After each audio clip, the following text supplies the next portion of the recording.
भील आदिवासी राजाओं का गौरवशाली इतिहास। पूरी दुनिया के सबसे प्राचीन पर्वतमाला अरावली पर्वतमाला है और इसी पर्वतमाला में आज के भील आदिवासियों का जन्म हुआ। यह लोग इसी पर्वतमाला में वानरों से होमो सेपियन यानी आज के मानव बने। सिंधु घाटी सभ्यता पूरी दुनिया के सबसे प्राचीन सभ्यता मानी जाती है। शिव, नाग, बेल, सांड जैसे टोटम से ज्ञात होता है कि संभवतः सिंधु घाटी सभ्यता आज के आदिवासियों की ही रही है। ज्ञात तथ्यों से पता चलता है कि 1400 ईसा पूर्व में द्वारका में भील राजाओं का शासन था। दक्षिणी भारत में करीब 5000 वर्ष पूर्व भील राजकुमार कनप्पा का जिक्र मिलता है। वे एक शिव भक्त थे। एकलव्य जैसे वीर योद्धाओं का जिक्र भी हुआ। उन्हीं के नक्शे कदम आज तीरंदाजी होती है। 840 ईसा पूर्व दौरान मालवा में राजा धांजी भील का राज था। वहीं विराटनगर में भी 1400 ईसा पूर्व के दौरान ही भील रानी श्री दूसरा का शासन था।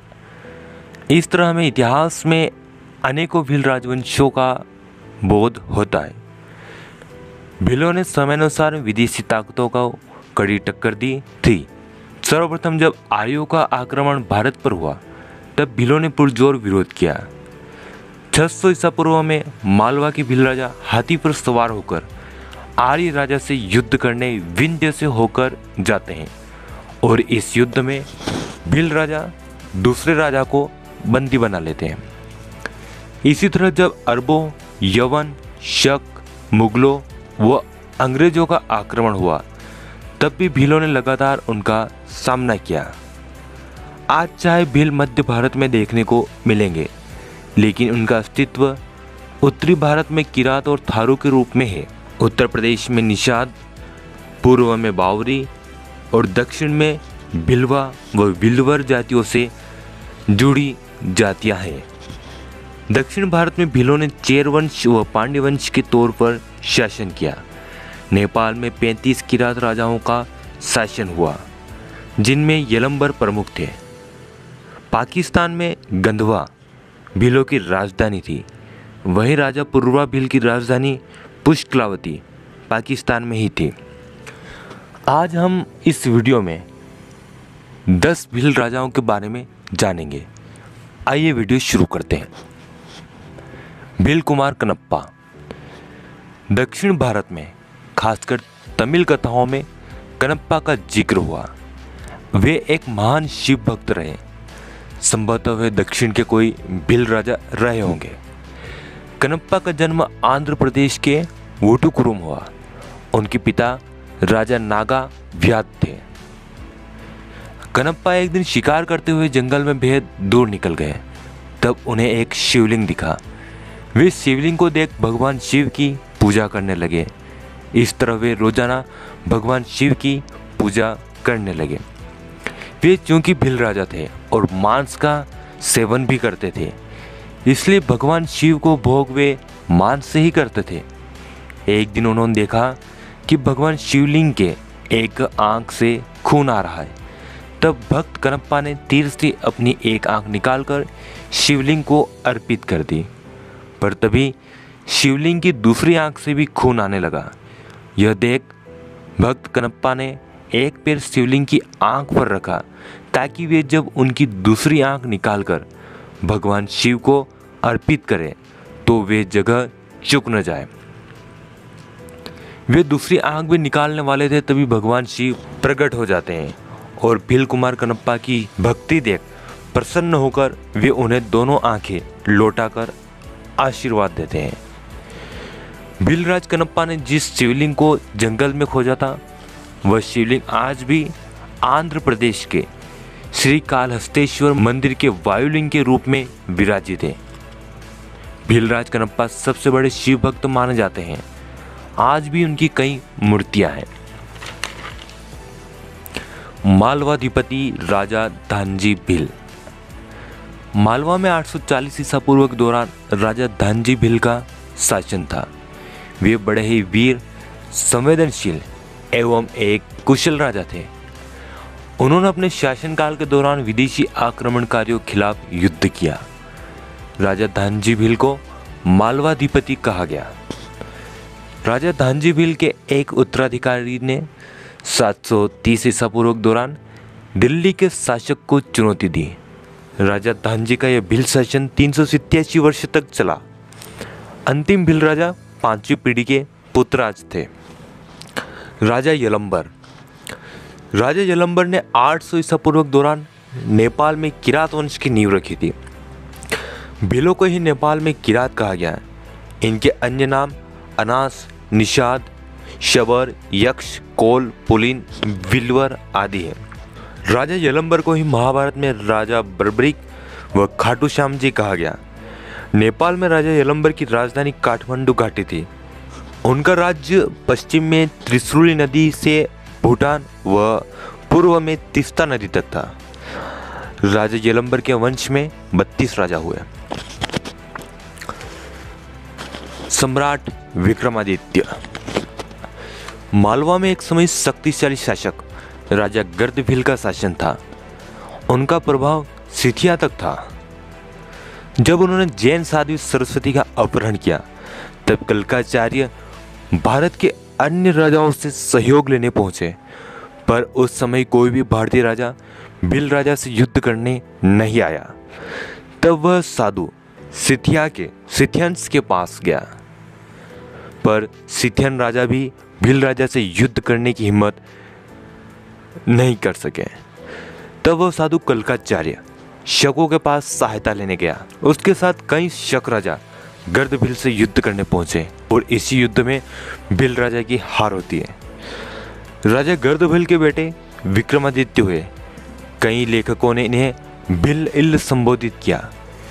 विक्रमादित्य ने मालवगण और भीलों की मजबूत सेना का गठन किया और 57 ईसा पूर्व में शकों को हराकर विक्रम संवत की शुरुआत करी। सम्राट विक्रमादित्य का शासन अरब तक फैला था। अरबी किताबों में सम्राट विक्रमादित्य का उल्लेख है। कश्मीर में राजा के अभाव में विक्रमादित्य की न्यायप्रियता को देखकर उन्हें राजा स्वीकार किया। इन्हें नेपाल में भी बुलाया गया। उज्जैन के महाकालेश्वर मंदिर का निर्माण सम्राट विक्रमादित्य ने किया। चूंकि भील मदिरापान करते थे, इसलिए उज्जैन के काल भैरव मंदिर में आज भी शराब चढ़ाई जाती है। गर्द भील वंश का उल्लेख पुराण त्रिलोक प्रगति, हरिवंश पुराण व थेरावली आदि में है। सम्राट विक्रमादित्य ने ही उत्तर प्रदेश के वास्तविक राम मंदिर की नींव रखी थी। राजा शंबर हिमालय क्षेत्र, आज के हिमाचल व उत्तराखंड के एक किरात भील राजा थे।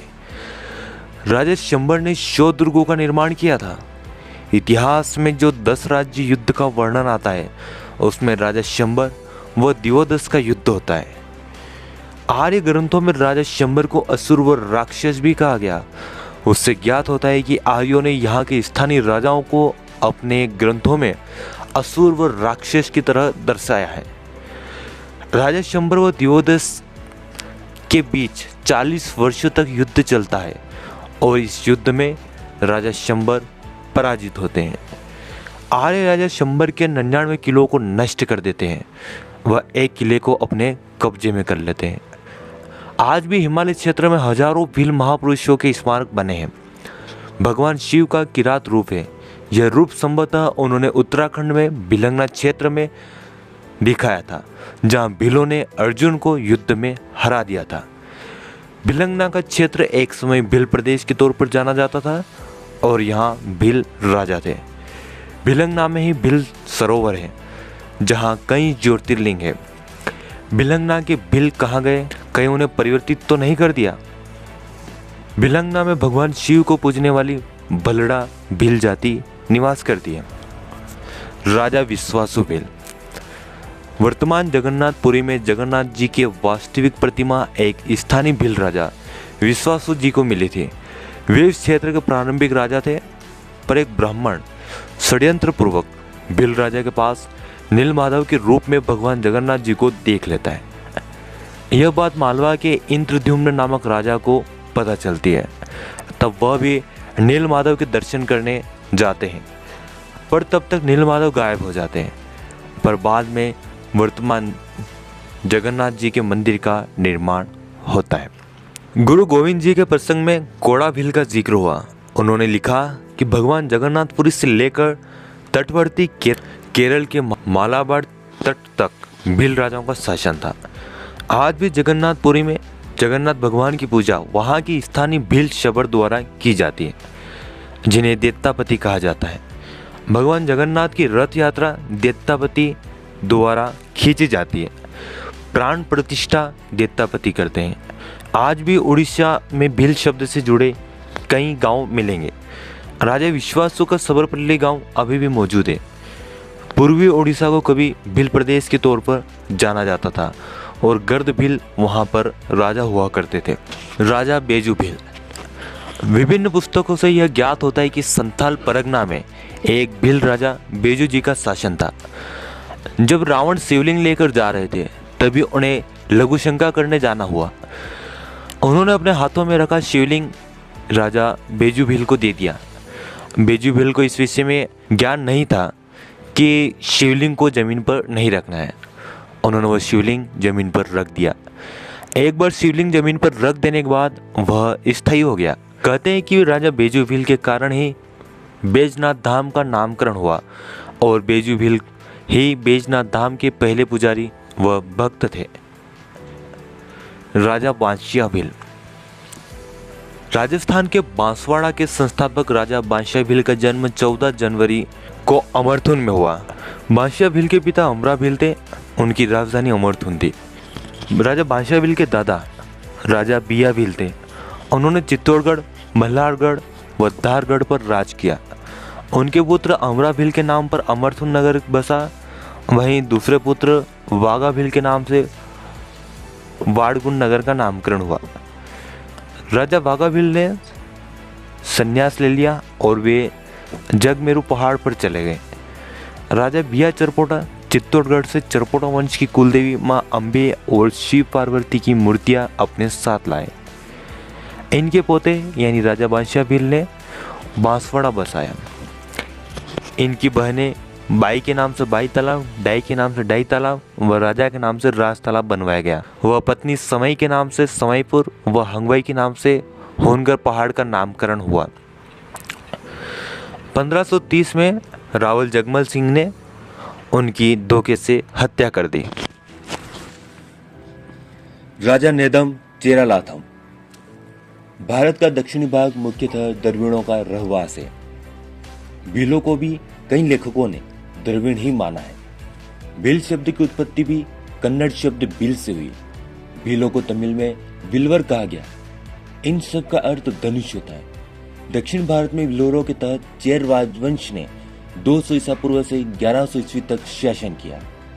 चेर वंश को केरल, कर्नाटक, तमिलनाडु के भूमि निर्माता कहा गया। इस विल्वर जाति की संस्कृति आज के भीलों के समान थी। यह लोग ताड़ी पीना, अपने पूर्वजों की मूर्तियां स्थापित करना, भूतों में विश्वास आदि करते थे। चेर राजा हिंदू धर्म, जैन धर्म, मुस्लिम आदि सभी धर्मों से दूर पारंपरिक जीवन जीते थे। यह प्रकृतिवाद पर विश्वास रखते थे। इस वंश का प्रतीक धनुष था। राजा नेतम चेरालाथम एक महान राजा हुए। इनके पिता राजा उद्यान चेरालाथम व माता नलिनी थी। राजा नदम चेरालाथम को हिमालय तक शासन करने वाला बताया गया है, इसलिए उन्हें हिमायावर्वन कहा गया। नेदम चेरालाथम को अधिराज की उपाधि प्राप्त थी। इन्हें 7 मुकुटधारी राजाओं को वश में करने के लिए प्रशंसा की गई है। राजा नेदम चेरालाथम ने सबसे बड़े शत्रु कदम्बस को युद्ध में हराया। उन्होंने समुद्र पार कर द्वीप पर विजय प्राप्त करी।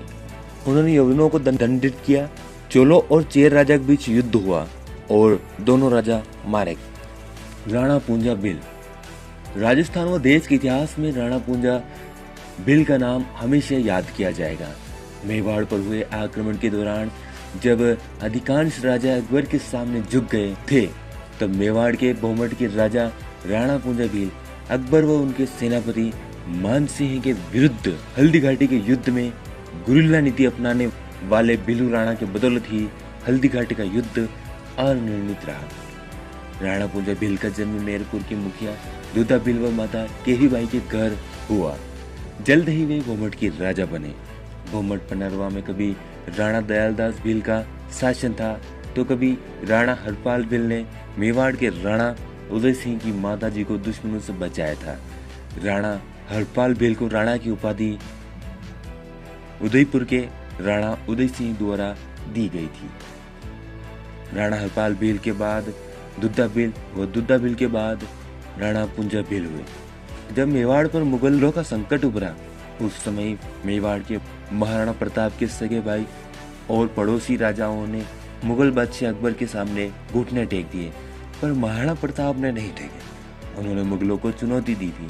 राणा पूंजा भील के महाराणा प्रताप को सहयोग देने के कारण महाराणा प्रताप की माता ने पूंजा भील को राखी बांधी और उन्हें महाराणा प्रताप ने राणा की उपाधि से नवाजा। राणा पूंजा के ही चलते हल्दी घाटी का युद्ध अनिर्णित रहा और महाराणा प्रताप के बुरे समय में भीलों के सहयोग के कारण ही वे पुनः अपना राज प्राप्त कर सके। राणा पूंजा ने ही महाराणा प्रताप के बेटे राणा अमर सिंह को राजगद्दी पर बिठाया था। इस वीडियो को लाइक कर अधिक से अधिक शेयर कर और हमारा चैनल सब्सक्राइब कर ले। धन्यवाद।